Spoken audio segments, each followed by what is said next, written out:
film Poltergeist, sorti en 1982, est le fruit de la collaboration entre deux figures majeures du cinéma, Steven Spielberg et Tobe Hooper. A l'origine, l'idée du film provient de Spielberg, qui avait déjà marqué les esprits avec des succès comme Les Dents de la Mer et Rencontre du troisième type. Après ces projets, il souhaitait explorer un autre registre du surnaturel, s'éloignant des extraterrestres pour se concentrer sur les phénomènes paranormaux. Fasciné par le folklore des maisons hantées, un thème qui le captivait depuis toujours, il imaginait une histoire ancrée dans une réalité accessible, centrée sur une famille ordinaire confrontée à des événements extraordinaires. Spielberg envisageait initialement de collaborer avec Stephen King pour coécrire le scénario, mais l'auteur n'était pas disponible. Il s'est alors tourné vers Michael Grace et Mark Victor, deux scénaristes qu'il avait repérés pour la qualité de leurs travaux.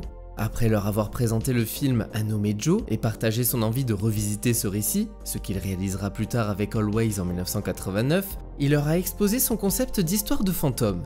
Enthousiasmés par cette idée, les deux auteurs se sont engagés à enrichir le projet. Leur collaboration a permis de développer un scénario mêlant suspense, mystère et horreur tout en respectant la vision originale de Spielberg. L'histoire suit la famille Freeling, Steven, Diane et leurs 3 enfants, qui mènent une vie paisible dans une banlieue californienne typique. Mais leur quotidien bascule, lorsque des phénomènes étranges se manifestent dans leur maison. Bon, alors maintenant tu regardes.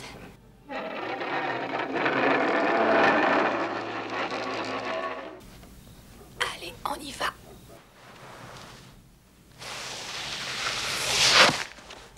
D'abord amusants et intrigants, ces événements prennent une tournure inquiétante lorsque leur plus jeune fille, Caroline, disparaît mystérieusement, happée dans une autre dimension à travers l'écran de télévision.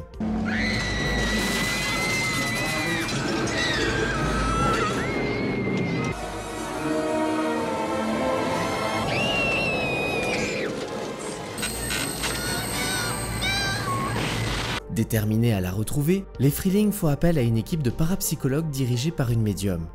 Votre fille est toujours en vie et dans cette maison. Une horrible présence est là-dedans avec elle. Je n'ai jamais ressenti une chose aussi étonnante. Il lui dit des choses que seul un enfant peut comprendre. Ils découvrent alors que leur maison a été construite sur un ancien cimetière où les esprits tourmentés sont attirés par la pureté de Caroline. La famille doit donc unir ses forces pour sauver Caroline et survivre à cette épreuve terrifiante.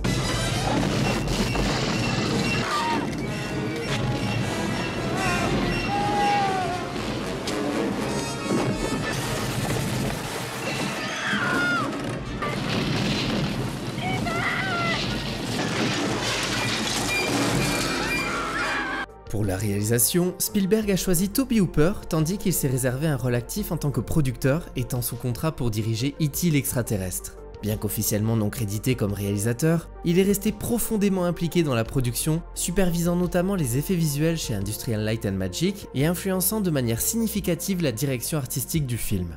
Quant au casting, il réunit des acteurs aux talents variés, chacun apportant une touche unique à cette histoire surnaturelle.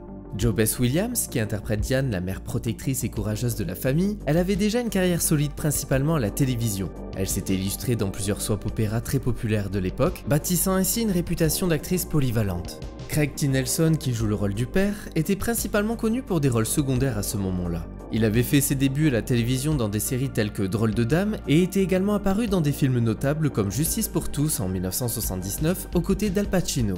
Les jeunes acteurs Dominic Dunne et Oliver Robbins, qui incarnent respectivement Dana et Robbie, avaient peu d'expérience dans le cinéma avant d'intégrer le projet. Quant à Heather O'Rourke, elle n'avait aucune expérience d'actrice avant le film. Alors âgée de 5 ans, elle fut découverte par Steven Spielberg dans un lieu des plus inattendus, les studios MGM, où elle déjeunait avec sa mère et sa sœur aînée. Le réalisateur, en quête de l'actrice idéale pour ce rôle central, fut immédiatement frappé par sa présence et son énergie naturelle. Intrigué, il lui fit passer une audition, mais la première tentative ne se déroula pas comme prévu.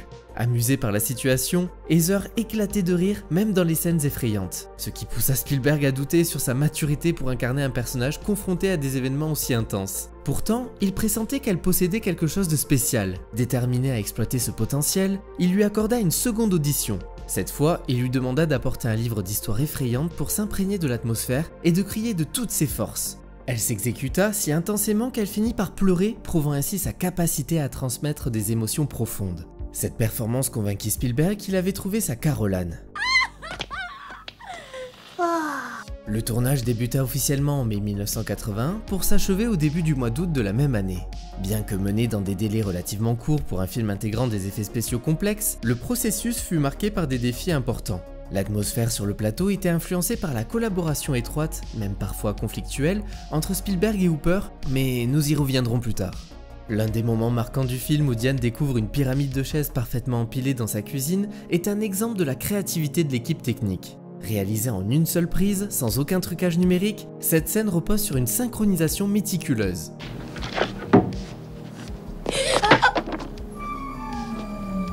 Pour accomplir cet exploit, l'équipe technique fit preuve d'une précision remarquable. Tandis que la caméra suit Diane occupée à ramasser des produits de nettoyage, plusieurs techniciens dissimulés hors champ remplacèrent rapidement les chaises ordinaires autour de la table par une pyramide déjà préparée en seulement 7 secondes.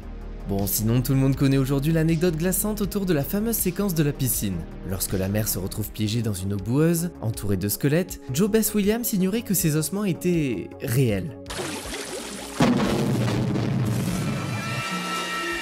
En fait, à l'époque, il était moins coûteux d'utiliser de véritables squelettes humains que de fabriquer des répliques en plastique réalistes. La comédienne a révélé plus tard que cette scène avait nécessité 4 ou 5 jours de tournage. Donc cela veut dire que pendant tout ce temps, elle se baignait littéralement au milieu de ces macabres accessoires, convaincue qu'ils étaient artificiels.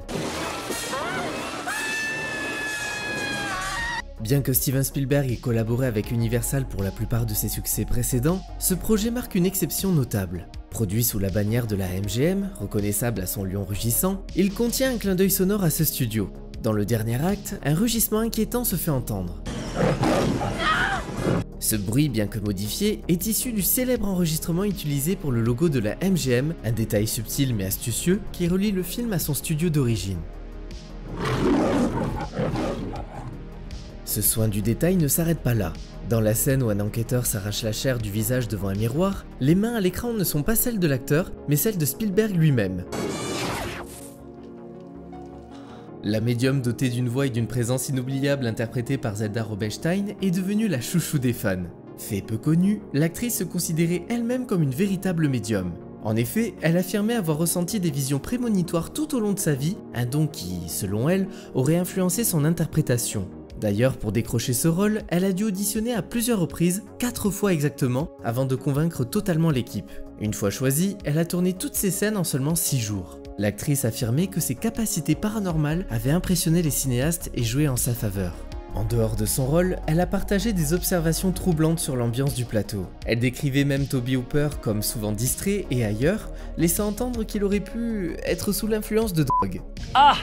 À côté de ça, le tournage de la scène où la petite Caroline est aspirée dans le placard fut particulièrement éprouvant pour Heather O'Rourke. Âgée de seulement 6 ans à ce moment-là, la jeune actrice devait résister à de puissantes rafales d'air qui rendaient l'atmosphère oppressante. Lors d'une prise, la tension devient insoutenable pour Heather. Submergée par la fatigue et le stress, elle s'effondre en pleurs, visiblement bouleversée. Steven Spielberg interrompt immédiatement le tournage. Faisant preuve d'une grande sensibilité, il s'approche de la fillette, la prend dans ses bras et la rassure, lui promettant qu'elle n'aurait plus à rejouer cette scène éprouvante. D'autres séquences du film se distinguent par leur étrangeté et l'ingéniosité des techniques employées pour les réaliser. Et c'est le cas du célèbre steak rampant sur le comptoir de la cuisine.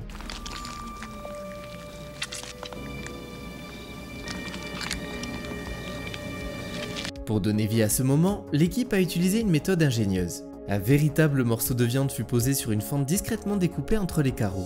Sous le comptoir, un technicien, hors du champ de la caméra, manipulait 2 fils attachés à la base du steak. En tirant doucement sur ces fils, il parvenait à reproduire des mouvements rappelant ceux d'une chenille, donnant un effet à la fois subtil et troublant. Les terreurs qui hantent le petit Robbie tels que le clown menaçant ou l'arbre sinistre figurent parmi les éléments les plus ancrés dans l'imaginaire des spectateurs. Mais ce qui rend ces détails encore plus fascinants, c'est qu'ils sont directement inspirés des propres peurs d'enfance de Spielberg. D'ailleurs, la scène où le clown attaque Robbie a bien failli virer au drame. Lors du tournage, l'un des bras articulés de la marionnette s'est enroulé de manière inattendue autour du cou d'Oliver, provoquant un étranglement.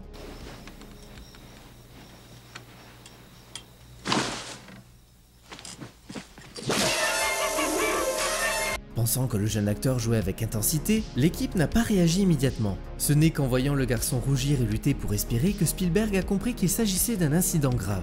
Intervenant rapidement, il interrompit la scène pour libérer Oliver. Heureusement, le jeune acteur, après s'être remis de ses émotions, put reprendre le tournage sans séquelles. En ce qui concerne les effets visuels, je l'ai dit tout à l'heure, ils furent réalisés par le prestigieux studio Industrial Light and Magic sous la supervision de Richard Edlund. un véritable maître en la matière. Le travail d'ILM a été largement salué, permettant au film de décrocher le prix BAFTA des meilleurs effets spéciaux. Par contre, malgré une nomination à l'Oscar des meilleurs effets visuels, le film s'inclina face à E.T. lors de la cérémonie. The winners are Carlo Rambaldi, Dennis Muren and Kenneth F. Smith for E.T. Parmi les séquences les plus mémorables, celle où la maman grimpe sur les murs et le plafond a marqué les esprits.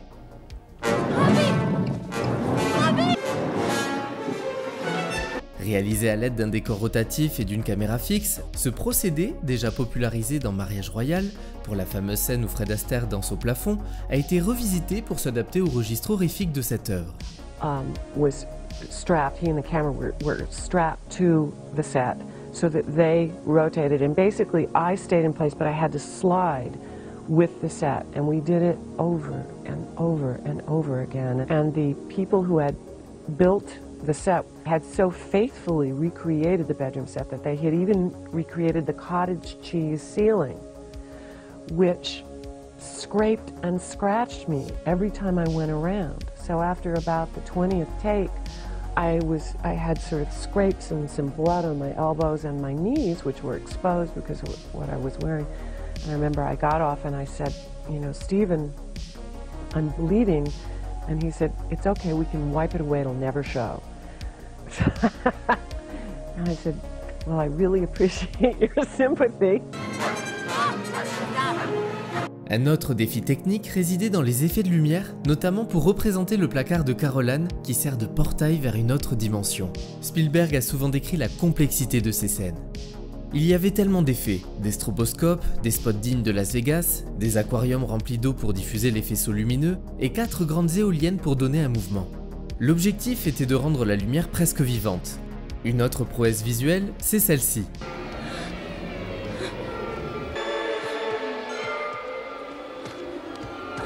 Pour cette séquence, un effet de dolly zoom a été utilisé, combinant un travelling avant et un zoom arrière simultané.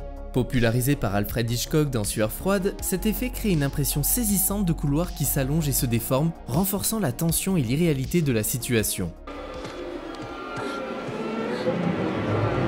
La bande originale, composée par Jerry Goldsmith, est un élément essentiel de l'atmosphère du long métrage. Compositeur légendaire et respecté, il a été approché par Spielberg environ 5 mois avant le tournage. Enthousiasmé par le projet, il a accepté immédiatement après avoir lu le scénario.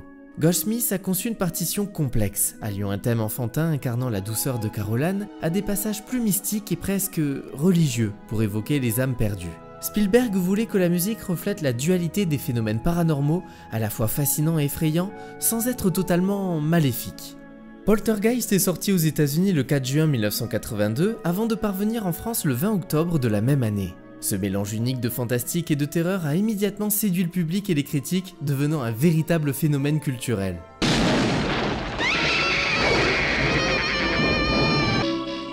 Poltergeist. Sur le plan financier, le succès fut colossal. Avec un budget modeste d'environ 10 millions de dollars, le long métrage a généré près de 121 millions de dollars au box-office mondial, s'imposant comme l'un des films d'horreur les plus rentables de son époque.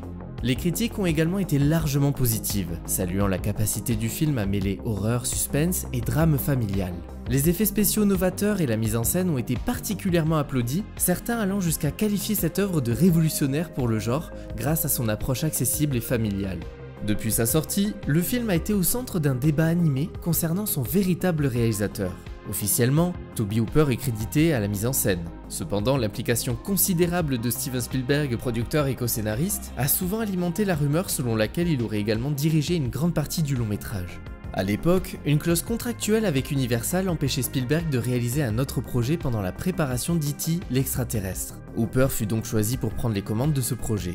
Toutefois, Spielberg est resté omniprésent sur le plateau, prenant part aux décisions créatives. I'm sure it was hard for Tobe at times because Stephen is very strong. He's a very strong personality. His knowledge is just sort of breathtaking. And he was there all the time. I think you could really feel that Stephen was very actively involved. And I'm sure sometimes that... Dans une interview, il a expliqué qu'en l'absence de réponse immédiate à certaines questions, il se permettait de proposer des solutions que Hooper approuvait généralement. Bien que cette déclaration souligne une collaboration étroite, elle a renforcé l'idée que Spielberg aurait joué un rôle de co-réalisateur. Cette ambiguïté a conduit la Directors Guild of America à enquêter sur la manière dont les crédits avaient été attribués.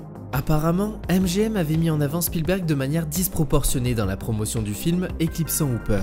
Cela aboutit à une compensation financière pour ce dernier. Néanmoins, les témoignages divergent encore. Frank Marshall, coproducteur, a décrit Spielberg comme la force créatrice du film tout en reconnaissant la présence quotidienne de Hooper sur le plateau. Des acteurs comme James Karen et Oliver Robbins ont affirmé que Hooper était bien leur réalisateur, soulignant son rôle actif dans la direction des acteurs et la mise en place des scènes. Par contre, Zelda Rubinstein a pour sa part déclaré que Spielberg dirigeait les scènes auxquelles elle participait, tandis qu'Hooper semblait en retrait. D'autres membres de l'équipe technique tels que des maquilleurs ont confirmé que Spielberg avait le dernier mot sur de nombreux aspects, notamment les effets spéciaux. Mais bon, ça c'est normal et en même temps il est producteur. Pour apaiser les tensions, le metteur en scène des Dents de la Mer a publié une lettre ouverte à la sortie du film où il loue le travail de Hooper, qualifiant leur collaboration de créative et unique tout en saluant la direction artistique du réalisateur. Malheureusement, une partie de la presse a mal compris la relation plutôt unique et créative que vous et moi avons partagée tout au long de la réalisation de Poltergeist. J'ai apprécié votre ouverture d'esprit en m'autorisant, en tant qu'écrivain et producteur, une large place pour l'implication créative, tout comme je sais que vous étiez heureux de la liberté que vous aviez pour diriger Poltergeist de manière si merveilleuse. Vous avez accepté dès le début la vision de ce film très intense dans le scénario et, en tant que réalisateur, vous avez livré la marchandise. Vous avez joué de manière responsable et professionnelle tout au long du film et je vous souhaite beaucoup de succès pour votre prochain projet. Après ce beau succès critique et commercial, l'idée d'une suite s'est imposée naturellement chez MGM. Le studio souhaitait capitaliser sur l'engouement du public tout en approfondissant l'histoire des Freeling. Le projet intitulé tout simplement Poltergeist 2 The Other Side avait pour ambition de développer les éléments surnaturels et d'explorer davantage les origines des forces maléfiques. Le scénario fut confié une nouvelle fois à Michael Grice et Mark Victor pour garantir une certaine continuité dans l'univers et le ton de la saga. Mais la mise en chantier s'est révélée plus complexe que prévu. Tobe Hooper, occupé sur d'autres projets, n'était pas disponible pour réaliser cette suite. Le studio a alors confié la réalisation à Brian Gibson, un cinéaste britannique peu connu mais respecté pour ses précédents travaux. Afin de conserver une continuité avec le premier opus, MGM a jugé essentiel de faire revenir le casting original. Pour enrichir l'histoire, les scénaristes ont introduit de nouveaux personnages et étoffé la mythologie de l'univers. La création du sinistre Révérend Kane, un prêcheur maléfique, a permis d'incarner une menace plus tangible. Allez, viens! Qu'est-ce que t'as? Caroline, allez, viens, on rentre! Mais viens vite, enfin! De plus, des efforts particuliers ont été déployés pour repousser les limites des effets spéciaux afin d'égaler, voire surpasser l'impact visuel du premier film.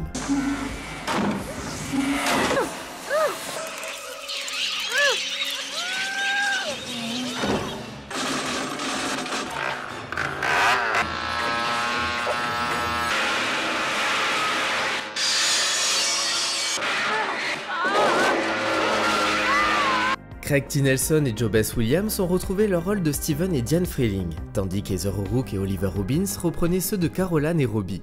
Cependant, Dana, la fille aînée, n'apparaît pas dans ce deuxième opus. Une scène initialement prévue l'a montrée à l'université, mais elle a été abandonnée en raison de la tragédie survenue en 1982. En effet, Dominique Dunne a été assassiné peu après la sortie du premier film. C'est en fait le 30 octobre 1982 que Dominique a été agressée par son petit ami, John Sweeney, un chef cuisinier avec qui elle avait une relation tumultueuse marquée par la violence et la possessivité. Après leur rupture, Sweeney s'est présenté chez elle, incapable d'accepter la séparation. Une dispute éclata devant la maison, au cours de laquelle il a étranglé. Transporté d'urgence à l'hôpital, Dominique ne s'est jamais réveillé. Grabbed Dominique Dunne by the neck, he grabbed her, pulled her off the porch, pulled her to the side of the house. Et après plusieurs jours dans le coma, ses parents ont pris la décision déchirante de débrancher son assistance respiratoire le 4 novembre 1982. Le procès de Sweeney a provoqué une indignation massive. Bien qu'il ait été inculpé pour meurtre, il a été condamné pour homicide involontaire, une charge moins sévère. Il n'a purgé que 4 ans de prison avant d'être libéré, une peine jugée scandaleusement légère pour un acte aussi brutal. Cette tragédie a profondément marqué la famille Dunne. Le papa, Dominique Dunne, est devenu un ardent défenseur des droits des victimes et a consacré une partie de son travail à sensibiliser le public à la violence domestique. Dominique, je suis vraiment désolée. C'était une jeune femme magnifique. Vous savez quelle a été la dernière chose qu'elle m'a dite? Je t'aime, papa. Au moins, c'est quelque chose qu'on ne pourra jamais m'enlever. Zelda Rubinstein a également repris son rôle emblématique de médium. Dans cette nouvelle histoire, la famille Freeling, toujours traumatisée par les événements surnaturels, tente de se reconstruire. Après la destruction de leur maison, ils se réfugient chez la mère de Diane. Mais leur répit est de courte durée. Les forces maléfiques ne les ont pas oubliés. Le révérend Kane, un ancien chef de secte au charisme sinistre, se révèle être la véritable source de la malédiction. Et son obsession pour Caroline remet la famille en danger.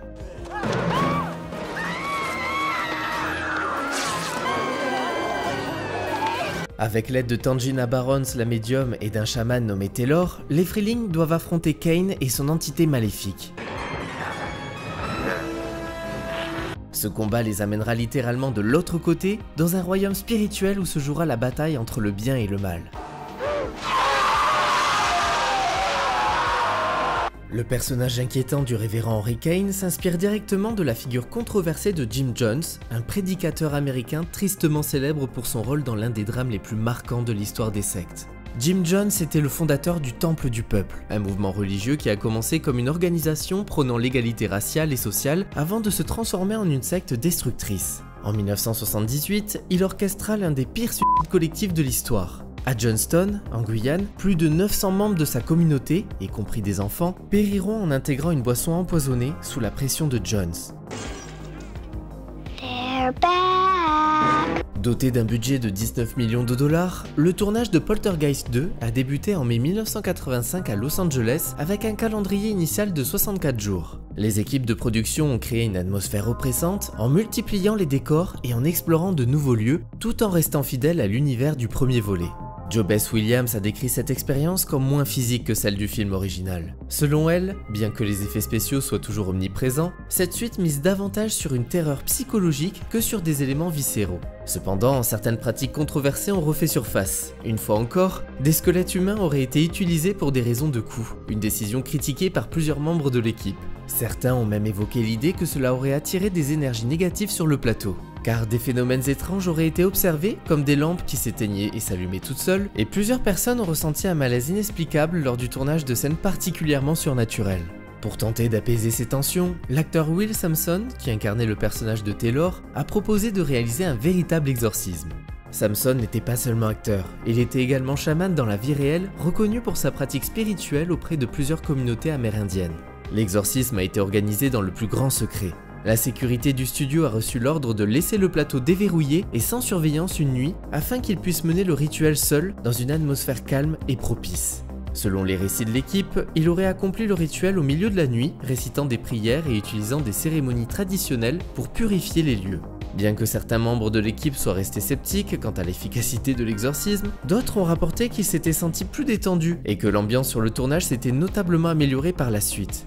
Malheureusement, Will Sampson est décédé peu de temps après, en 1987, mais son implication spirituelle dans le film a renforcé la mythologie entourant la saga. Le climat déjà troublant de la production a également été assombri par le décès de Julian Beck en septembre 1985, alors que le film était encore en cours de réalisation. Pour achever certaines de ses répliques, l'équipe a fait appel à Corey Burton, un doubleur qui a recréé la voix de l'acteur en post-production. Attendu avec impatience, le film est sorti aux États-Unis le 23 mai 1986. Poltergeist 2, The Other Side, rated PG-13. Starts Friday, May 23rd. Toutefois, il n'a pas réussi à égaler l'impact de son prédécesseur.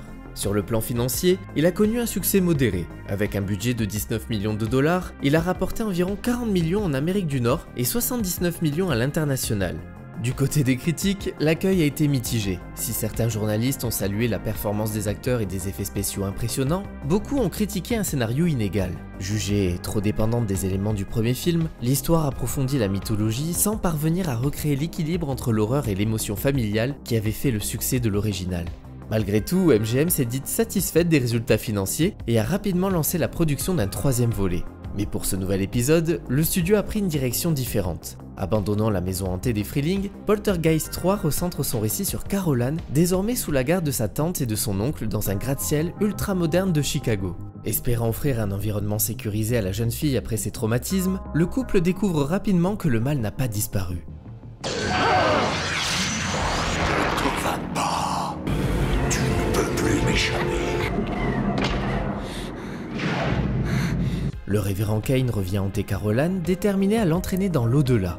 Utilisant les surfaces réfléchissantes du bâtiment, Kane manipule les miroirs pour créer des illusions terrifiantes et franchir les frontières entre les deux mondes. Viens avec moi, Caroline. Tu dois nous aider. Avec un budget réduit à 9 millions de dollars, le tournage a commencé le 6 avril 1987 à Chicago et s'est terminé en juin de la même année. L'imposant John Hancock Center a servi de décor principal, sa structure moderne contribuant à l'atmosphère inquiétante du film. Le tournage de ce troisième volet fut marqué par des défis techniques et des contraintes budgétaires. Contraint de limiter les effets spéciaux numériques, le réalisateur Gary Sherman opta pour une approche axée sur des effets pratiques et des illusions réalisées directement sur le plateau. Cette méthode confère au long métrage une esthétique unique où presque tous les phénomènes surnaturels sont capturés en direct. Certaines séquences nécessitaient des prouesses techniques impressionnantes. Nancy Allen, interprète de la tante Patricia, a révélé que l'une de ses premières scènes tournées fut celle de la conclusion, où son personnage et celui de Tom Skerritt escaladent une véritable plateforme de nettoyage de vitres à près de 100 étages de hauteur. Le 13 mai 1987, un incident dramatique survint lors d'une scène filmée dans le parking enneigé du Mid-America Plaza. Une explosion d'effets spéciaux déclencha un incendie majeur, détruisant 6 voitures recouvertes de mousse de polystyrène. 3 personnes furent blessées, dont un ouvrier d'entretien et 2 pompiers. Les dégâts matériels évalués à 250 000 $ ajoutèrent une complication imprévue à une production déjà complexe.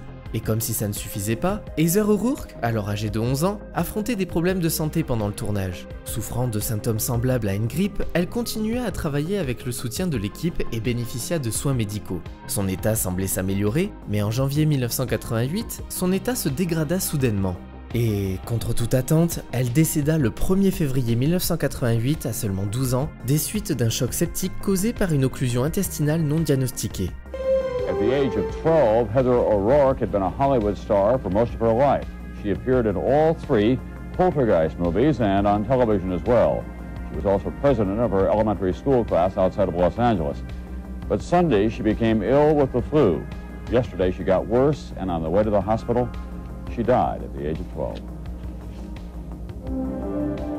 À ce stade, le film était en post-production et une nouvelle fin était prévue pour simplifier la conclusion originale, jugée trop complexe. Initialement, la médium se sacrifiait pour vaincre le révérend Kane, mais après la mort tragique d'Heather, une version révisée fut tournée en mars 1988 avec une doublure, Heather Holty, pour les plans restants. Cette fin simplifiée, bien que nécessaire, fut jugée insatisfaisante par le réalisateur et certains spectateurs. Devinez qui est de retour en ville. Poltergeist 3 sortit le 10 juin 1988 dans un contexte délicat. La disparition de son actrice principale complique la campagne marketing. MGM ayant choisi de minimiser les interviews des acteurs pour éviter les questions sur cet événement tragique. Malgré ces précautions, le film fut un échec critique et commercial, ne rapportant que 14 millions de dollars. Après cet échec, la franchise tenta plusieurs relances. Dans les années 90, Universal envisagea une préquelle centrée sur le révérend Kane, mais le projet n'aboutit pas.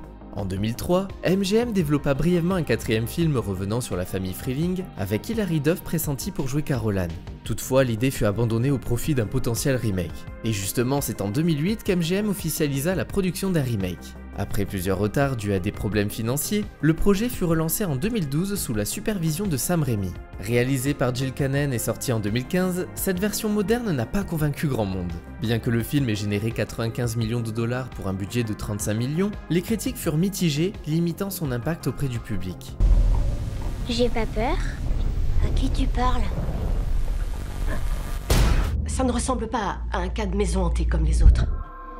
Je suis là, maman.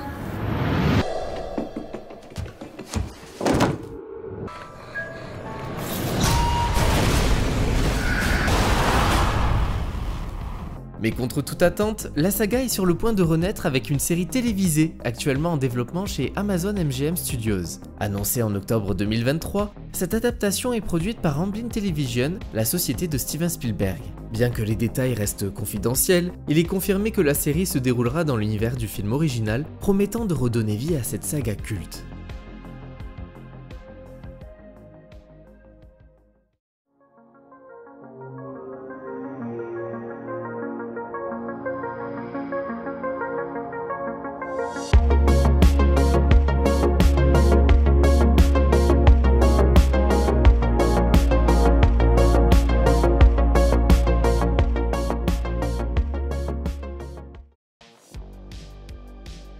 Dans une scène située au début du premier film, on aperçoit Steve et Diane dans leur chambre, tandis qu'un vieux film passe à la télévision. Ce film n'est autre qu'un Homme et Joe, une œuvre qui raconte l'histoire d'un pilote décédé qui revient sous forme d'esprit pour guider et aider les vivants. Ce choix de film n'est pas anodin, il fait écho aux thématiques du surnaturel et des esprits qui hantent le récit de Poltergeist. Une mise en abîme subtile, typique de l'attention aux détails de Steven Spielberg. Mais ce clin d'œil cache aussi un lien plus personnel pour Spielberg. Grand admirateur de ce classique du cinéma, il réalisera lui-même un remake du film 7 ans plus tard, en 1989, sous le titre Always. Drew Barrymore avait passé l'audition pour jouer Caroline. I remember that so vividly. I met with Steven. I originally went in for Poltergeist, actually. And he took one look at me and said, "You're wrong for that movie." And I was sort of like, oh God, I'm in the wrong place. And he was like, "But I think you're right for this other movie." Dans Poltergeist 2, une scène clé initialement prévue dans le garage a dû être réécrite. À la base, cette séquence devait inclure un retour surprenant de la célèbre poupée clown. Dans cette version, le clown aurait tenté de forcer son passage à travers les vitres de la voiture, tandis que le garage aurait pris une dimension surnaturelle, s'allongeant démesurément, rappelant le couloir étiré dans le climax de l'original. Toutefois, le réalisateur a jugé que cette idée ressemblait trop à des éléments emblématiques du premier opus, risquant ainsi de nuire à l'originalité de la suite. Toujours dans le deuxième opus, une scène particulièrement troublante a été filmée avec de véritables squelettes humains. Après une journée entière de tournage, l'équipe a découvert que la pellicule utilisée pour ces prises était complètement noire, rendant les séquences inutilisables. Il n'y avait aucune explication technique claire pour ce problème, ce qui a alimenté les rumeurs de la malédiction déjà associée à la saga. Le coût de cette journée de tournage perdue était estimé entre 50 000 et 100 000 $, une somme considérable pour l'époque. La séquence a dû être intégralement refilmée, ce qui a ajouté une pression supplémentaire à la production. Dans Poltergeist 3, les spectateurs ont remarqué une différence physique frappante chez Heather O'Rourke. Son visage et son corps semblaient gonflés, une transformation qui, malheureusement, était due à un grave problème médical. Comme je l'ai dit juste avant, Heather avait été victime d'un mauvais diagnostic. Les médecins avaient initialement cru qu'elle souffrait de la maladie de Crohn, une affection inflammatoire de l'intestin. À la suite de ça, on lui a prescrit des corticoïdes, des médicaments connus pour provoquer une rétention d'eau et un gonflement significatif chez certains patients. James Karen a connu un effet inattendu après sa participation au premier film. À l'époque, il était également le porte-parole des supermarchés Passmark, apparaissant dans de nombreuses publicités pour la chaîne. Mais son rôle dans le film, où son personnage est responsable de la terreur qui s'abat sur la famille Freeling, a profondément marqué certains spectateurs. Karen a révélé qu'il recevait des lettres de spectateurs en colère, affirmant qu'ils ne feraient plus leurs courses chez Passmark à cause de son personnage, ce qui est complètement con.